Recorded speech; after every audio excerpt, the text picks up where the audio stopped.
Well, welcome. Good morning to the Iowa Developmental Disabilities Council and Iowa Vocational Rehabilitation Services National Disability Employment Awareness Month virtual event. That is a mouthful. That's quite the title that we have for today, but thank you for being here. I'm Brooke Lovelace with the Iowa DD Council. Even though October is traditionally the month that we celebrate disability employment awareness, we at the DD Council believe we should celebrate the contributions Iowans with disabilities make in our workforce all year long. I do want to thank our partners at the Department of Vocational Rehabilitation for helping us with this event and also for helping make employment a reality for many Iowans. During the month of October, we highlighted individuals with disabilities in the workforce through videos showcasing their talents and independence. Today, we are joined by Marissa of Straw Hat Farms in Pleasantville, Sarah of Sunny Supermarket in West Point, and Jason of Mercy One, North Iowa in Mason City, Iowa. We will show their videos and pause for questions and discussions after each. We are also joined by David Mitchell and Stephen Faulkner from Iowa Vocational Rehabilitation Services that will also participate in today's discussion. Please do remember that all attendees are muted. If you would like to ask a question of any of our panelists during today, please submit your questions and your comments through the chat and Q&A functions, and that is located at the bottom of your screen. And then hopefully our closed captioning will end up at the bottom of the screen too, that you can click on that to get the closed captioning for today's event. I would like to turn it over to our co-host for today, David Mitchell, Administrator of Iowa Vocational Rehabilitation Services. He's going to say a few words to get us kicked off. Thank you, David. I'll turn it over to you. Thank you, Brooke. Good morning, everybody. It's really a pleasure to welcome you to the Iowa DD Council Celebration and Awareness Month. The Awareness Month is really all about access and opportunity. And as Brooke said, we really don't need a month because we can take any day to celebrate the work that's occurring in Iowa.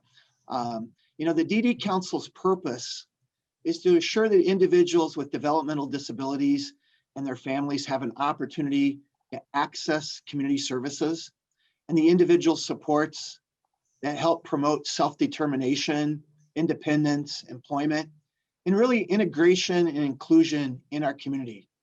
The council achieves that through collaborative work that really focuses on advocacy, capacity building, and systems change activities. By all accounts, 2020 has been a different year. I realize that as we've gone through the last 6 months, that work, employment services, independent living services, and advocacy and resources, they're still all continuing.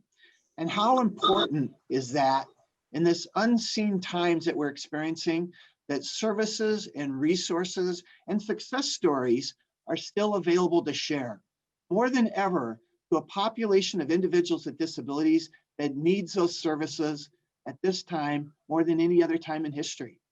2020 is also a special year.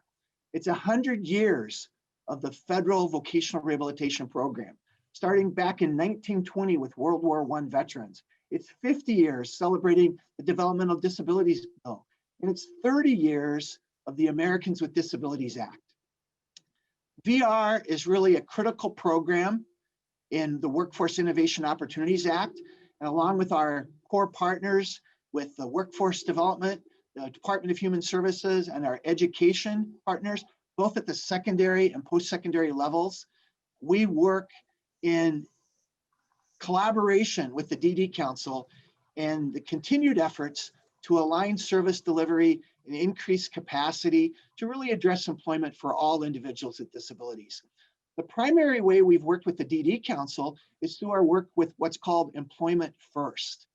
And this is really a belief that all individuals can work with the right services and the right supports.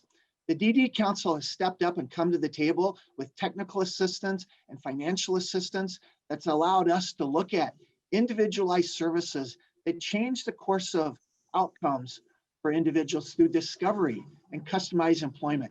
They've also helped us look at system-wide issues with monthly community of practice calls. Those monthly calls have helped support individual pilot projects that are working one-on-one with individuals, but they've also been involved with some systemic change efforts that impacted systems across the state of Iowa. Topics such as employment planning, engaging businesses, engaging diverse populations and building cultural competence, students with transition, and facilitating opportunities for self-employment. I was going to take a minute and share some individual success stories that have happened through our customized employment, but I think I'm going to hold off on that because I know we have some distinguished guests that are coming later, and we really I want to hear their stories. So I'm going to skip my stories so we can have time for their stories. But really, we've been able to benefit the last several years from our partnership with the DD Council to look at changes that we've made in funding the state employment system with funding, helping engage our community provider systems with fidelity-based practices, evidence-based practices that are changing service delivery, changing policies and procedures to better impact employment. So I'm really excited about the work that's occurring, and probably even more excited about the work that's continuing to occur as we partner together. So thank you for joining us. Thank you to the Iowa DD Council for their ongoing work in supporting advocacy and inclusion. And it's really my pleasure to introduce a welcome by the Governor of the state of Iowa that really will kick off our Disability Awareness Month. So here's the video.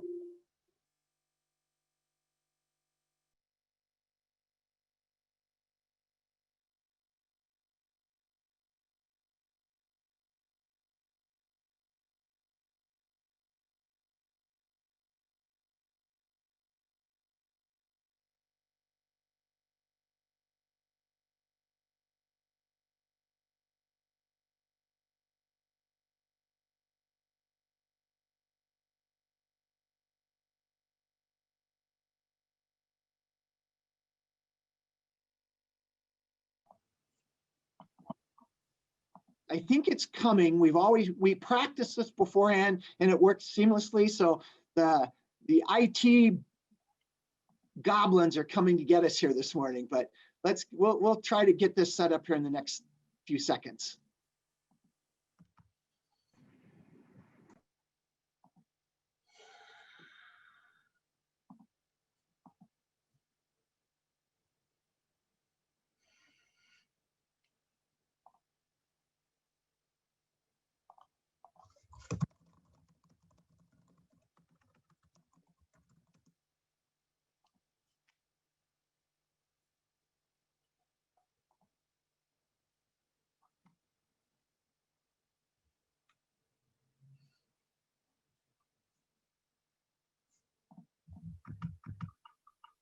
Greetings from our beautiful state capital. I believe opportunity lives here for everyone, and I'm so proud to be with you today as Iowa joins America in recognizing 75 years of National Disability Employment Month. That's an impressive landmark, and it's shared with yet another milestone with roots right here in our state, the signing of the Americans with Disabilities Act 30 years ago. Iowa's workforce is enriched by Iowans of all different abilities and walks of life. In 2019 alone, Iowa Vocational Rehabilitation Services connected over 1,900 Iowans with jobs, and historically, over 96% of their successful candidates remain right here in our state, building lives, families, and communities throughout Iowa. We're working every day to create a future-ready workforce and build an Iowa that's stronger than ever before for all Iowans. I want to thank our employers who are leading the way and making the workplace a welcome place for individuals with disabilities to share their skill with our state. As governor, I'm proud to join in this time-honored tradition of raising disability employment awareness through our state's proclamation. Whereas the purpose of National Disability Employment Awareness Month is to educate about disability employment issues and celebrate the many and varied contributions of America's workers with disabilities. And whereas the state of Iowa envisions that all people, including persons with disabilities, participate and contribute to the state's economic, social, and cultural life. And whereas employment enhances an individual's independence, economic self-sufficiency, purpose, sense of accomplishment, and participation in the community. And whereas workplaces welcoming the talents of all people, including people with disabilities, are a critical part of our efforts to build an inclusive community and a strong economy. And whereas the state of Iowa recognizes that the economy demands a future-ready Iowa with a diverse workforce, inclusive of all Iowans, including individuals with disabilities. And now, therefore, I, Kim Reynolds, Governor of the state of Iowa, do hereby proclaim October 2020 as Disability Employment Awareness Month in Iowa and encourage Iowans to recognize and embrace the value people with disabilities bring to the workplace. I encourage all employers to take the opportunity to employ individuals with disabilities.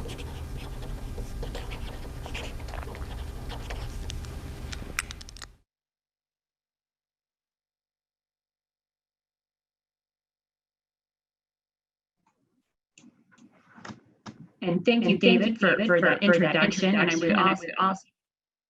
we also want to thank the governor for her proclamation and her for office for putting that together for us. I'm now going to introduce Marissa's video. Marissa owns and operates Straw Hat Farms in Marion County. It's a seasonal greenhouse business where they grow annual bedding and vegetable plants and harvest and sell his fresh produce during summer and fall. Marissa says her job is important because it gives her something to look forward to every day, being with her job coach, interacting with customers, and having flowers and produce to sell to customers.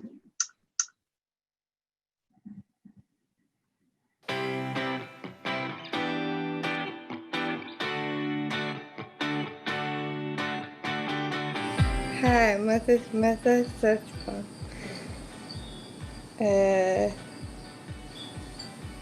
I'm 26 years old. I own a Operation Straw Hat Farm. It is a greenhouse business. I grow flowers, vegetable plants in spring, and produce the rest of the season. We plant the tomatoes, cucumbers, peas, and green beans. Sell them all plants. We cater them in all the summer and hot wash them. Bring whatever weather for farmers market. Work in defense every day and learn the skills. Working makes me feel good by myself. Like to learn new things to do. We're proud.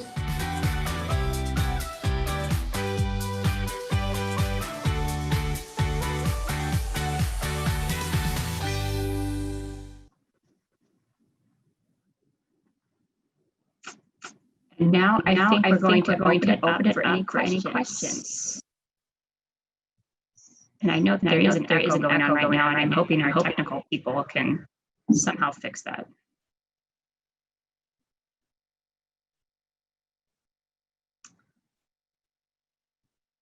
And Marissa, I think we're going to open it up to you also to say a few words. And I think you're joined by your mom, Maureen, too. So we can open it up for you guys to comment on your work and then see if there's any questions.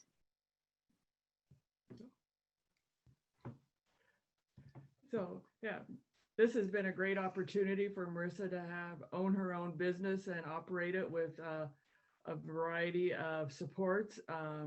She has really gained a lot of confidence over the years. This is our 7th season already.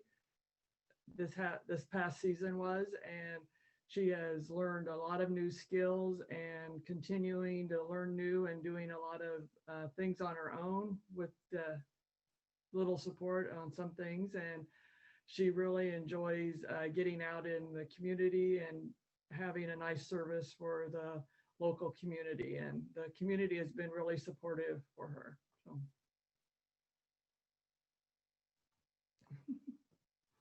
Do you have anything to say, Marissa? No? So. We did have one question come in. Which farmers markets do you go to sell your produce? Which market did we go to this year, Marissa? This year, with the pandemic going on, we just did the local market here in Pleasantville. The past years, we've also attended the Indianola Farmers Market, but we also added an online store this year to our website. And so customers can order their produce and then they can come by the greenhouse to pick it up. We have it arranged so there would be no contact. And that has worked out really great. We also do some delivery in Knoxville on a Thursday afternoon that people order. And so we're looking forward to expanding that because in the coming years too. So. How did you get started with owning your own business, and what supports led to success in this endeavor? So, can you tell them what you did before we started the business? What you got your interest at school? We started Yeah, you were in FFA in the FFA when she was in high in school. high school. And that was your project, starting flowers and, Flowers and and selling them, right? yeah, And that's how we started. And started. And that was her interest. And we were just fortunate enough in our small town of Pleasantville that across the street from us was this 5 acres of land that we were able to purchase and to set up her greenhouse business for her. In rural areas, there's not a lot of opportunities for employment when she graduates from high school. And Marissa was very active and she liked to be around people. So that's how we decided to pursue her owning her own business. So. We've got a lot of folks commenting and congratulations to you, Marissa. One question, what is the best part of your job and what is your most favorite vegetable to grow? Ooh, that's a good one. What's the best part of your job, Marissa?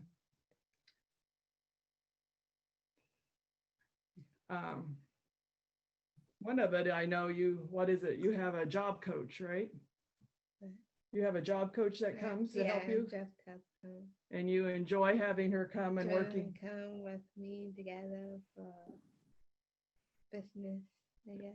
Working with you for business, so you always enjoy her coming every day helping you. Is there something particular you like best, or? There's always something different to do every day, right? So what is the best vegetable that you like to grow?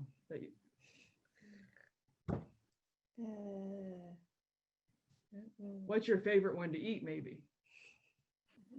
You don't know. You like them all. So. You must like them all. Yeah, we like other vegetables. So you also like to grow the flowers, don't you? That's a big part. So Yeah. Brooke made it to the greenhouse a couple times this year, so we enjoyed her coming. I did. Your flowers. Yep, the flowers are beautiful there. I highly recommend the trip to Pleasantville to pick those out. Really nice little shop. One other question that we had come in here. I guess because you've got customers out, I think you've got customers that are participating that want to continue to buy. Do you sell anything during the winter? Currently, all we have left is winter squash. We have some butternut and spaghetti squash left, and also some sweet potatoes. But about a couple weeks ago, when the weather got cold, that was kind of the shutdown of everything. But so we'll continue to sell those if anybody's interested in those till we are out of those. And then we hope to get started early spring as possible. So we all have a hoop that we have some vegetables we grow in to try and get a jump on the start of the weather. So we'll keep things up to date. We also have a Facebook page that will let people know when things are starting to be available in the spring.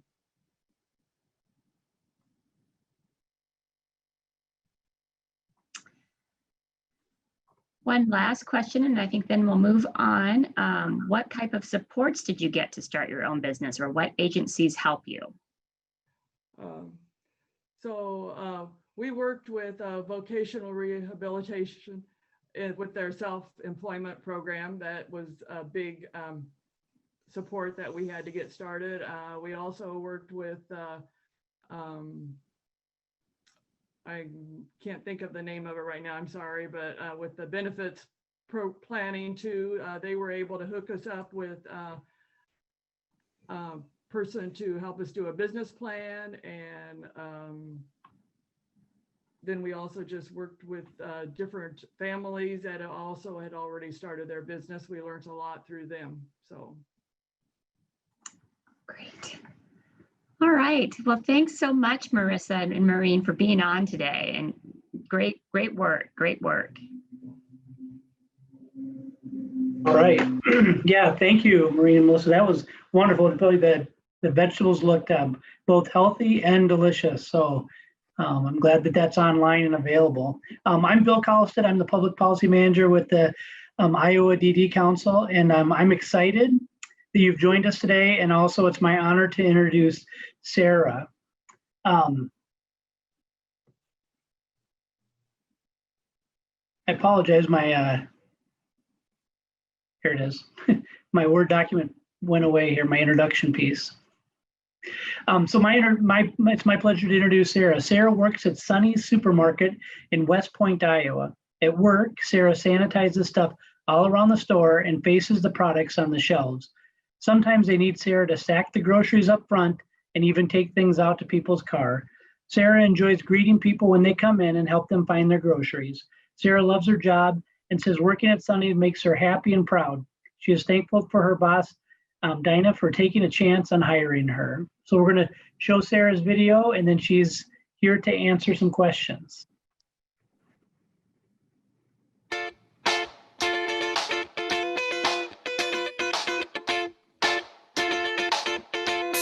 I'm Sarah.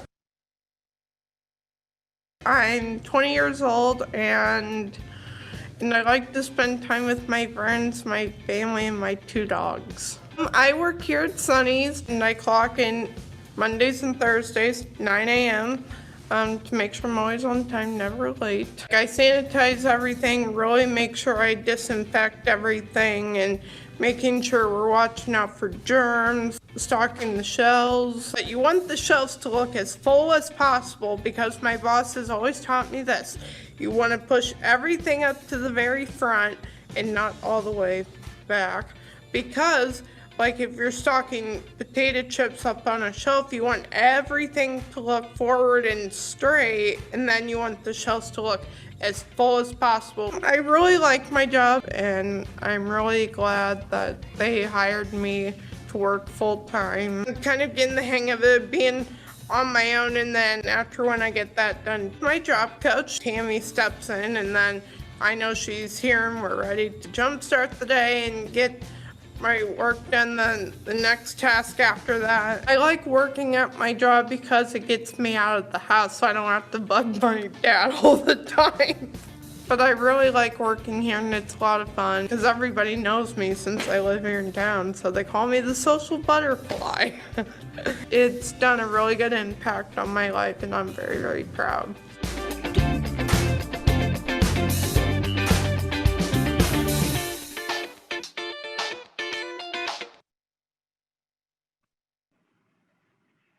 Sarah, you got a lot of way to go, Sarah. And Sarah, I'm so excited for you. I grew up in Fort Madison and went to Sonny's all the time. And someone asked if you knew your cousin, Daryl Becker. Sarah, you have to unmute.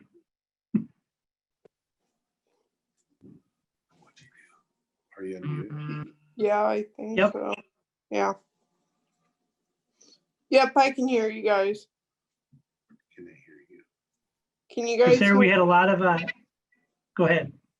Yeah, can you guys hear me okay? Yep, we can hear you. So Sarah, people were excited for you. They loved the video.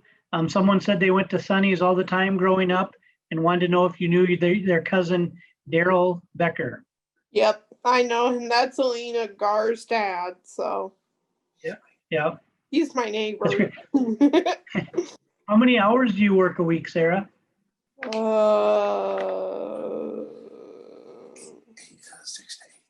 6 to 8 hours. That's great. What's your favorite part of your job? I'd say my favorite thing about my job is greeting customers when I greet them when they come in the mornings and helping them look for their groceries. Like if they're not sure, like if they can't find the thing on their list that they're looking for, I can help them look for it. And if I'm not sure where something is, I can go and grab my boss and she'll come help me if I'm not sure what the product is. I'm glad you like doing that. I think that's one of the things when you're in the grocery store and you can't find your product, it's frustrating. So they need that support. Someone asked, does your job coach come in every day? And Yes. had you had the same person? Have you had the same coach for a while?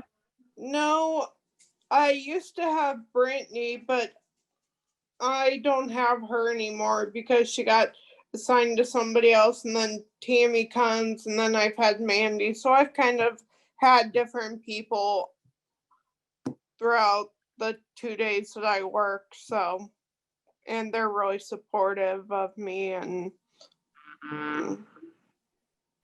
They're helpful. They can help you kind of do your job. Yeah. Yeah. Good. Does it ever get really busy and overwhelming? No, just Thursdays is really busy for me because the truck brings me so much groceries and it takes me a while to unpack all the boxes and throw all the cardboard and plastic in the car until we start running out of room space. So, so yeah, but I really That's the enjoy busy my days. job. Yeah, all Thursdays is busy for me, and I really enjoy my job.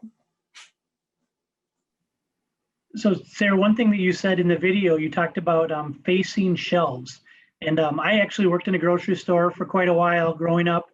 Do you want to tell people what that is and how important that is?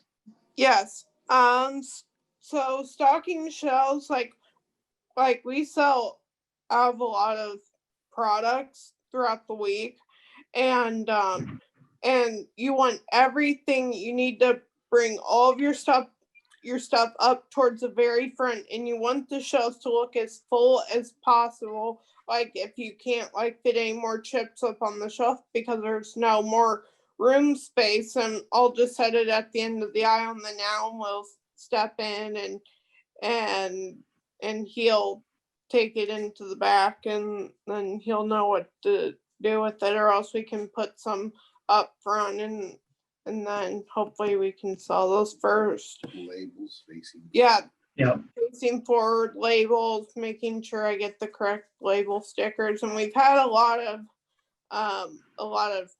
miscommunication stickers, like where if I'm not sure where something is, like if we can't find the wiggle room space for, then I have to go up to the front of the store and they'll give me a sticker that a label sticker that they'll put on the shelf for me. So then, because sometimes a lot of the barcodes don't match, and then but you just gotta focus and really concentrate, match what, like if it's best choice, always save.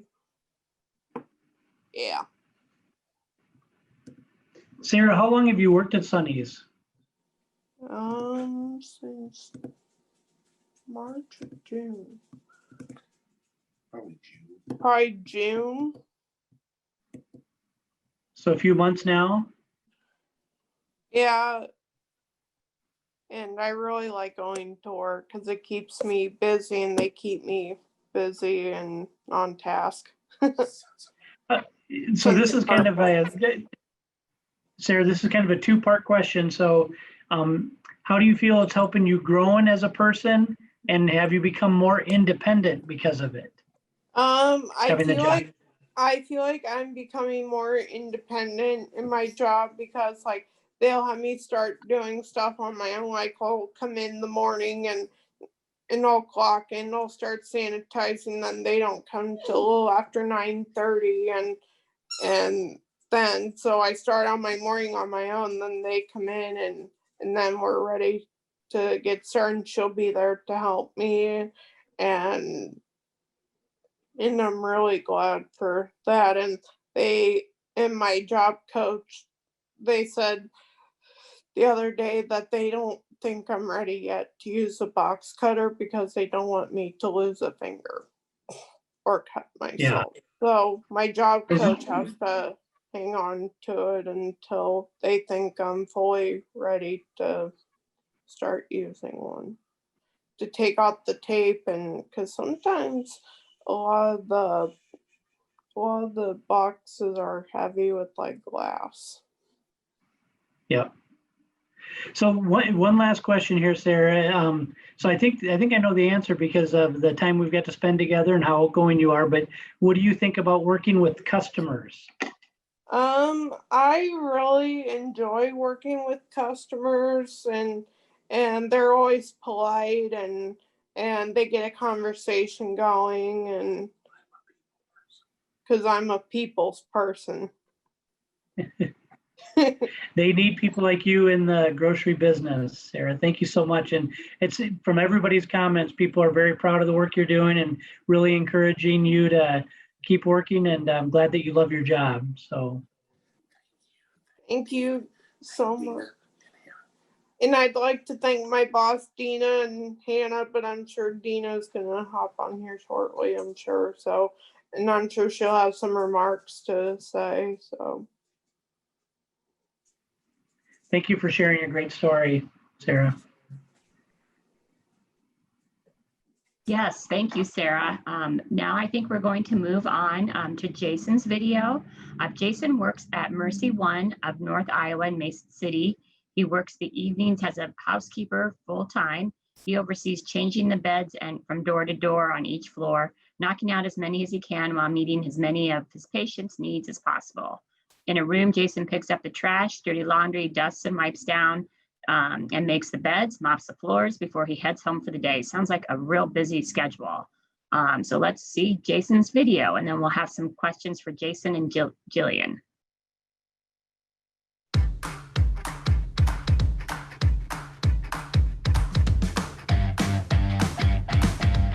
Hi, I'm Jason Pohren, and I do beds for Mercy One North Iowa, Mason City. I go in and I collect dirty linen, and then the garbage. I go and do the high dusting up on like the ceilings area, and then I go and take a rag and wipe down the touch point of the sink in the counters and the bathroom. Then after I wipe down the touch point, I replace the supplies. My experience with working with Jason has been very positive. He's an excellent worker. I mean, he gives me 100% every day. I think that one thing that I really enjoy about him is that he's very personable. He's a really nice guy. Everybody seems to really like him.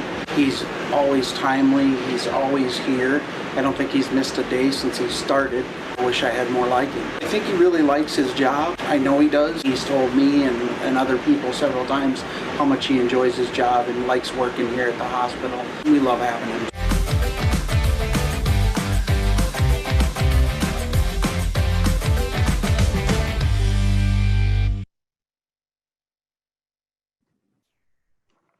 Great. Now I think we're going to let Jason, and I believe he's accompanied by Jillian, who is his job coach, say a few words, and then we'll open it up for questions for Jason and Jillian.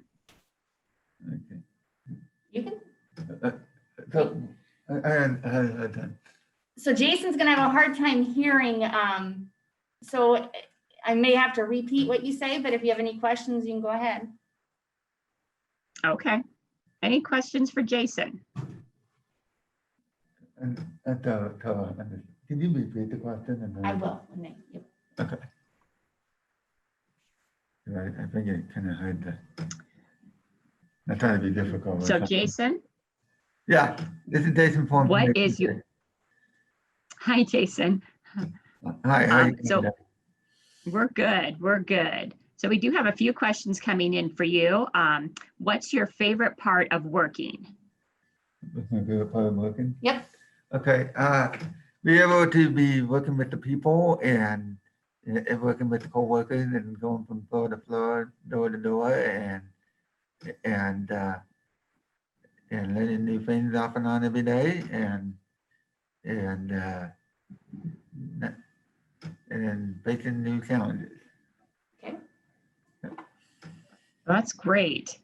We've got a lot of people saying congratulations on your job, Jason. Thank you. Let's see here. Do you like to work with other coworkers? Yeah. Do you like to work with your coworkers? Oh, yeah. They've been nice. Actually, this week I'll have 3 years in at Mercy One of North Iowa, Mason City, and over the past 3 years, I had enjoyed working with a variety of different people around the hospital from a variety of different departments and going from floor to floor, and meeting new people and facing new challenges. So. That is great that you've been there 3 years, Jason. Congratulations. Thank you. Did you have any jobs before the one that you're doing now to help prepare you for this job? So what were your jobs before? Oh, okay. Well, before Mercy, I worked at Kraft Food in Mason City, and that's partially how I got onto Mercy, where I met somebody part-time that worked at Mercy, and I was looking for a new challenge, and she agreed to be my reference, and I worked on part-time with the pedestrian line at Kraft, and this lady, I was looking for a new challenge, and this lady agreed to be my reference and told me good things about Mercy, and I took my chance with that. And that's one thing we tell a lot of folks when they're looking for employment. It's usually who you know already. So that was an in for Jason at Mercy. Great. How does your boss help you with your job, Jason? How does Jason help you at work? Oh, how does Jason help me? He's a good supervisor. Always take the time to listen to your side of the story and look at both sides of the story, and very patient with you, and yeah, he's a good supervisor. He's a good supervisor. Yep. Yeah. And his name is Jason too, huh? So does that get confusing at all? Kind of what? Very popular name. That's great. How is it going there at Mercy One with everything going on right now with COVID-19? What's that? How is the work going with COVID-19? Oh, it's a challenge. I gotta tell you, sometimes it can be kind of scary when you're going down the hallways. And the good news is with the hours, I'm the last housekeeper at night. So with the hours I work, I don't have to clean COVID room, but I'm taking care of the boss, and I don't have to worry about that. But then, yeah, I feel I always feel for the concern and safety and welfare of my coworkers, by the way. But it's a real challenge. We're going to be glad when we get through all of it. Yes. I gotta be safe in everything. So. I bet. And are you working full-time, Jason, or part-time? I'm working full-time with benefits. Full-time. Yep, full-time. I was originally on disability and Medicaid, and I was gonna work part-time at Murphy, doing bed at night. But then when I came for the interview, Jason, the supervisor, turned to me and said, "Well, we understand that you came for." That's my phone. It's okay. Excuse me. He turned to me and said, "Yeah, they've been a change of plan. Yeah, the part-time position that you came for the interview for, the person changed their mind and decided to stick with this, but we do have a full-time late night position if you're interested." And I would decide I'd take the interview and take my chance to see what happened. And I'm glad I did. And right now I'm going to be down the corner. I'm going to be doing what's called the tower route, where I'm going to be going to offices, picking up garbage and cleaning restrooms in there down the corner. This is going to be get this new person trained. Yep. So kind of a promotion. Yeah. Oh, wow. But, yeah. So I'm moving along. It's just a matter of time. Yeah, So do you get pretty good benefits then from Mercy One, Jason? yeah, do I get that? Good benefits. Yeah, you get health insurance, you get Vision, dental, I think you get through there, right? Your eyes and dental? well, you get yeah, you get like eye care and then dental care and then, yeah. And he gets PTO, paid You time get off, PTO and then you get, yeah. retirement, Yeah, retirement. just like all of us. Oh, that's great. Yeah. It sounds great. Yeah. And how, Mhm. So, and I'll have 3 years in at the end of the week, so. I think she's. good. And how often does your job coach come and visit you at work? How often do you have a job coach? Oh, recently, not very often anymore, but the first couple of months or 3-4 months. Yes. Like the 3-4 months. So Jason had one-on-one support when he first started to help with accommodations. And then since I'd say 3 months probably into his job, it was just as needed, just contacting the employer once a month and contacting Jason. So it's kind of on a monthly basis at this point. When you work at Mercy One, they usually train you. See, I started in November, so they usually do like a 2-month training period where you kind of, well, what they do is on your day one, you have an orientation, but then on your second month, sometimes you have like a second orientation. So they do like a 2-month training period kind of thing. You know, that's how they do it. So. Yep. That's great, Jason. Thank you. And I know we've got some legislators that are on our panel today, and I'm just going to pause for a moment to see if any of them had any questions for Jason before we move on. And you can, I'm not sure if you can unmute to ask them or if you still need to use the chat function. I just explained it more to Jason. He can answer if they want to ask. Okay. It looks like Representative Ingalls might have just unmuted. I didn't have any more questions. I asked 1 or 2 kind of in the chat already, so, but very interesting. Thank you. Thank you. Okay. Well, thank you so much, Jason. That your job sounds excellent. Good work out of you. Hope you enjoy some of that PTO time. A good job. Yeah, thank you. Yeah, thank you, Jason. And we have one last video to share. Janet Linkenmeyer from Osage Community Daycare in Osage, Iowa, says she enjoys working at the daycare and being with friends and family. Janet works in the kitchen, doing dishes and keeping the kitchen clean and organized. She gets to work with great people and loves seeing the kids. Janet says she has extra money to pay her bills with her job. She gets out of her apartment with a regular schedule and gets to socialize. Janet was unable to be with us today. However, we are celebrating her with today's event along with everybody else. So here's her video.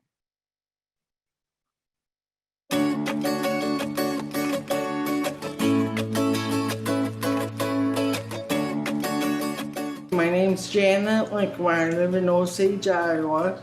I have a job coach. She helped me find a job here at the daycare. I got a little dog named Bree, and I take her for walks. I work at Osage Community Daycare. I work in the kitchen doing dishes, and then I mop and sweep them off the floor when I'm done with the dishes, wipe off the counters, take out the recyclables. I work from 12 to 3 and it's 3 hours every day, and I like that. It seems to work out with me pretty good. It's flexible. I can get things done in the morning and housework at night. How my job makes me independent is because it brings up my confidence level, and I feel pretty confident about it. I get out socially, meet friends, see people. I'm not in my apartment all day. It gets me out.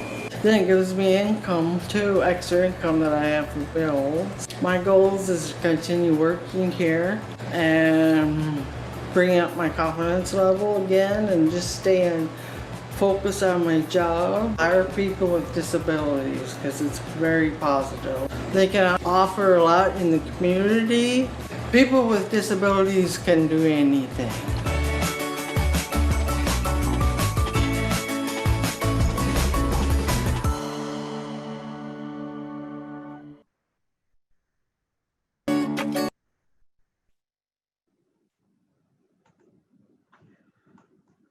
Well, great. Those were great videos. I do think we were going to move to Stephen Falconer from VR, but I do think we wanted to give just some opportunities in case we do have any legislators that have joined today that want to make any comments or have any questions for any of our panelists on what they saw today.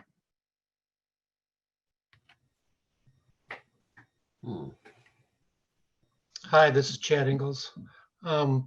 I've just been very impressed with the diversity of jobs that people have you've used as examples, and kind of I want to laud them for the work that they've put in, and want to learn a lot more about it. So.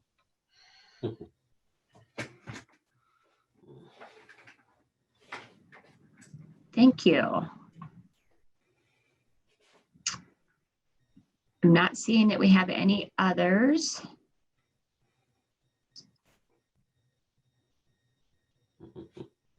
And so I think we're going to go ahead and turn it over to Stephen from VR, and then we will have a final time for any questions from anybody then towards at the end as well too. But Stephen? Well, let me just first check and see if I managed to unmute myself. You are good. Oh, very good. Thank you for that. I always ask because I'm a blind man and I use a talking computer program that helps me to navigate this Zoom program, and it shouts out whenever people go on and off, and it lets me know when I'm muted and when I'm unmuted and if my video's on or off. But I have to turn off the voice while we're having a meeting like this, otherwise it would be chirping the whole time. So I have to check and find out if I can be heard. So thank you for that. I really want to just join with the others in congratulating Marissa and Sarah and Jason and Janet on the success that they've had in employment. And I want to pick up on something that Janet said at the end. She said, people with disabilities can do anything. And you know, I didn't used to believe that, but I really believe it now. And I think that is kind of the mantra that public vocational rehabilitation goes by these days. And I know it's true for the Developmental Disabilities Council as well. We really do believe right from the bottom of our hearts that those of us who have disabilities, no matter how significant that disability may be, if those individuals want to work, if we who have disabilities want to work, we can work. And we can accomplish great things so long as we have the right resources and the right supports. And that's one of the things that I'm very, very proud of the Iowa Developmental Disabilities Council, because they've been a terrific partner for public vocational rehabilitation, helping us to get training, helping us to look at new strategies, helping us to open up our minds to the possibilities. So that when we work with individuals who have disabilities like Marissa and Sarah, and Jason and Janet, that our minds are open and we can help them to open up their eyes to the possibilities as well. And oftentimes they already believe that they can do anything.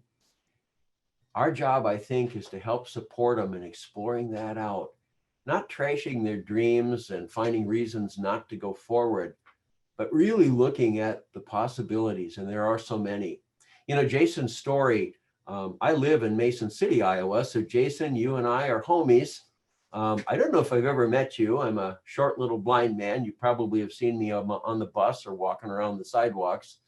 But I love the idea that Jason has of really finding that value in work and having that good attitude. And Jason is able to laugh but he's very proud of his success. Now, he gets to work full time. He gets to work in a hospital setting, and that's really, really cool. He doesn't have to have his job coach very often. You can feel that independence and that pride that he has in his work coming out. And so I think it's true for all of those who have been with us today, who have talked with us today about their jobs. You can hear the pride in their voices, can't you? I must say that I'm very, very pleased to have the testimony of bosses out there in the business world who say things like, this is a delightful personality. This is somebody who always gives us 110%.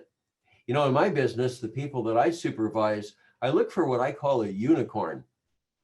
And a unicorn is that employee that everybody wants to have.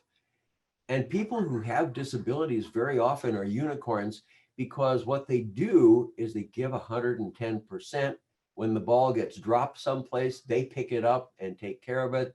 Very little complaining, basically going to be there every day and going to be dependable and very much predictable. Now, I have a special place in my heart for Marissa's job because she has become actually a gardener or a farmer. And Maureen had suggested to us that it's difficult in rural Iowa to find jobs. And so Maureen and Marissa made their own. And you know, that's something that I've been trying to talk about for the last 3 years here at VR. And we've actually done something about it in our self-employment program. We, at one point in time, we didn't really want to open the program up to supported self-employment because what we really wanted to do was to have million-dollar businesses and people that could take care of things themselves. But then when you really think about it, those of us who have disabilities, we already have an issue that we have to deal with. Why have the agency that you work with compound that by making it hard? So we've opened that up. We truly believe that people with any disability can run a business or can have a job if they have the right supports and if they have the passion. And Marissa has the passion. She's got the passion for growing vegetables. And I got to tell you this, I love to tell the story that back in 1898, Dwight D. Eisenhower, who became a great general during World War II and who became a president of the United States, his very first job, and would you know what it is? He was a gardener. He was a vegetable gardener. He actually got a plot of land just like Marissa did, and he got seed, and he ran around the town of Abilene, Kansas, and he asked people what they would buy from him if he grew it. He took notes, went back and he grew that and sold it in the fall. And that's how he got money to help him purchase things that he wanted to have. And so I'm very pleased that that we have a self-employment program amongst these. This is good for Iowa. And really with all of our self-employment programs, we're really looking at rural Iowa, the possibility of agricultural career type jobs. And there are so many things that people can do as contract workers or small businesses. So I'm really pleased about that. Now, Sarah, you have a job down in a grocery store, Sonny's, and I'm really pleased about that too, because I absolutely adore grocery stores. But when I go to a grocery store, I need somebody who's going to come up and help me because I'm blind and I can't see what those cans say or whether they're backwards or frontwards, but I always need help finding the stuff that I want. And I could just tell from hearing Sarah's voice and from hearing what was said, I can just tell that she'd be the one to be the customer servant, the one who would come up and help somebody and make them feel good about themselves, make them glad they came to that store. What more could you want in an employee? So for those who are out there who represent businesses here in Iowa, take a look at that. You got great attitudes. You got people that are fired up. You got people that give 110% and are very personable. They love their jobs. They love to work. I love to work. and I got to tell you, it's one of the areas of pride for me in my life that I've been able to work now for 32 years in the state of Iowa. Jason said he was working for 3 years at Mercy One. What a fabulous job that is, and what a great record. I get to work for the state for 32 years after becoming blind. And I tell you, with the right supports and a little bit of help from our friends to build our confidence, and I heard somebody talk about confidence, and it might have been Janet, to build that confidence and to have the assistive technology aids and devices, or to have the coaching or the other kinds of supports, or just somebody to be there for us to kind of help us along the way. we can do great things. We can have absolutely phenomenal careers. We can do far more than the world expects, and sometimes more than even we expect. That's good for Iowa, and it's good for all of us. And so I just want to join in the celebration of National Disability Employment Awareness Day by congratulating these 4 people and all of us here in Iowa who have disabilities, who have been able to contribute our skills and our passion and really, I don't know, just money to the local economy, to support the local economy, being taxpayers. What a wonderful thing it is to know that we're pulling our weight. That's something that's hard to put into words, but it's a matter of personal pride. And we have a lot of that. So thank you all. And I just want to, for the legislators who are here, we just really, truly appreciate your support in the appropriations that we get to help provide these services to individuals who have disabilities. And I can tell you, you can see what you're going to get for it. You got fired up workers that are going to help support the economy of the state of Iowa. Thank you so much for listening. Thank you so much, Stephen, for those great remarks. I do appreciate your inspiration, and I think everybody's a little bit more fired up now after listening to you and to our folks that we had on the panelists today.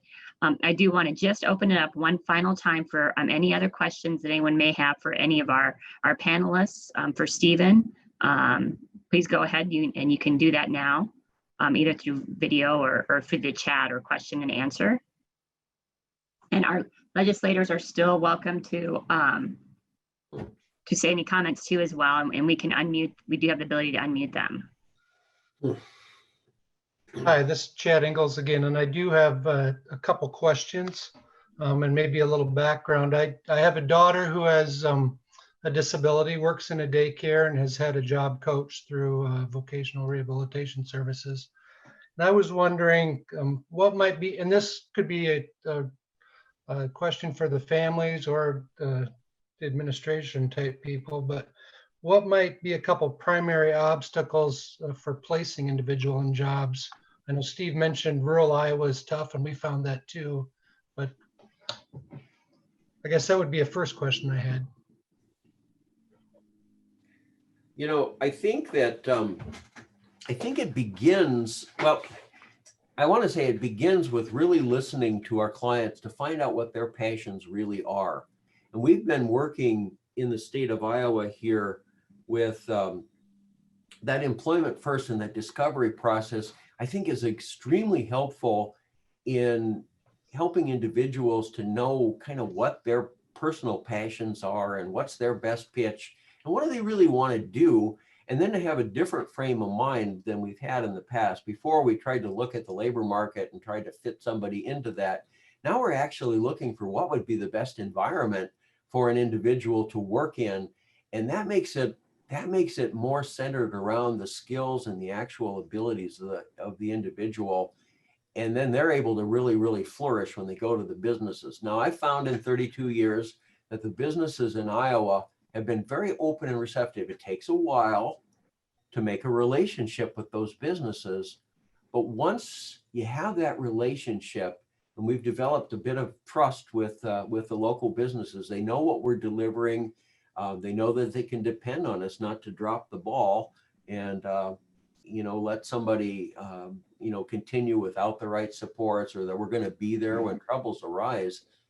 Then it's just a matter of matching individuals up with the right environment. And I guess my experience has been that the businesses who have tried this have been steady customers for us.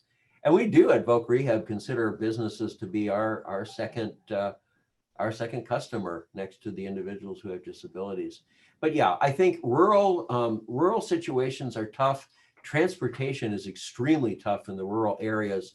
And you'll find that that's probably been the #1 issue over the years. I would have said, 40 years ago that, just bias against individuals who have disabilities. I think we're beginning to overcome some of that because I think people are finding out what the real value of working with individuals who have disability might be. transportation's a big one, finding the right supports. Sometimes the managed care things, being able to get all the necessary services in line to provide the right supports. So that's a long-winded answer, but that's where I'm at with that. Marissa, Maureen, do you have anything to add to that for the barriers that you guys feel being in a rural area?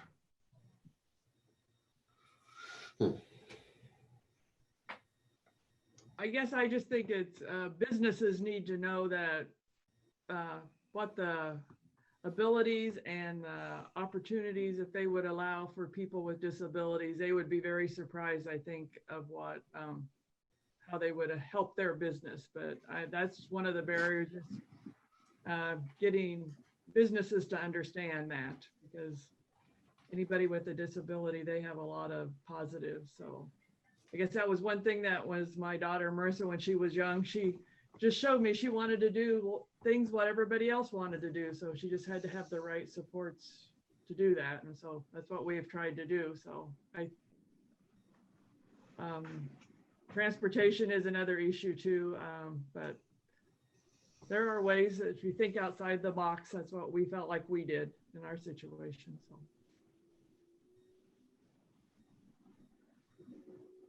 Sarah or Mike, did you want to add to that? Yeah, this is Sarah's dad. I can tell you, coming from a small community, that I believe the key is building those initial relationships with the businesses in your community. Because I'm not sure, like for my community, I'm not sure it was out there what was all available or what support was going to be there. So they're a little apprehensive.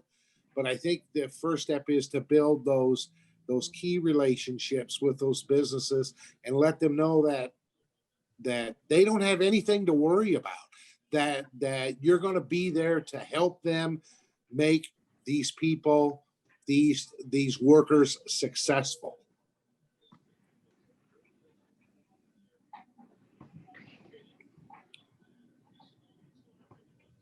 Jen, I think you had a second part to your question. Yeah, I was just curious, how many clients would a job coach typically work with at a time?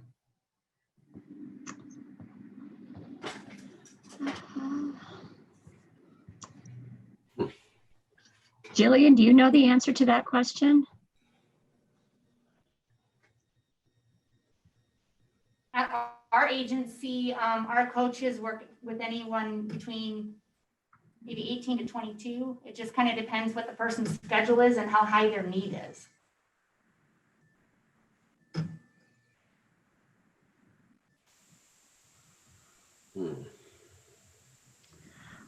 We did have a question come in for Steve or Dave. David, do you feel that you guys have enough job coaches and resources to help everybody that asks for services?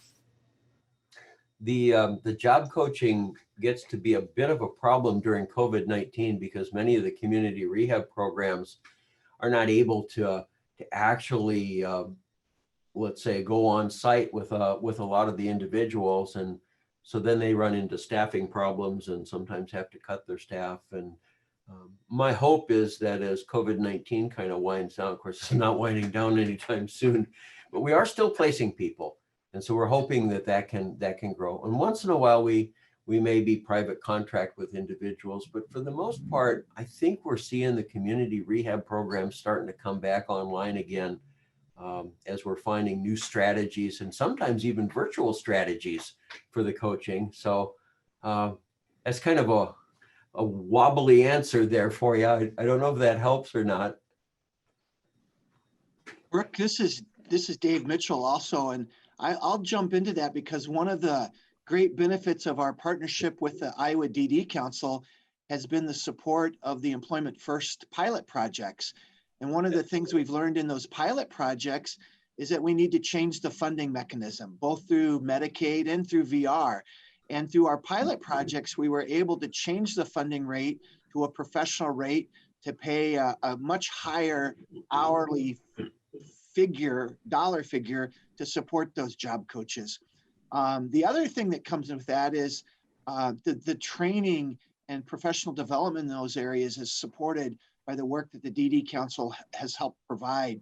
So we can continue to look at professional development and appropriate funding for those programs. And it really is a systems-wide issue that we're continuing to work on. But have really appreciated the advocacy and the support of the council to recognize the importance of how our state systems work with our community providers to align those services to meet the needs of our job candidates. Thank you for that, David. Any other final questions or comments?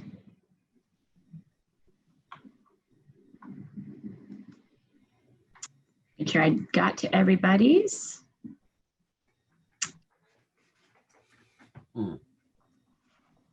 Well, just in closing, I do want to apologize for some of the technical difficulties that we had in the very beginning there. It doesn't look like we ever did get our closed captioning up and running.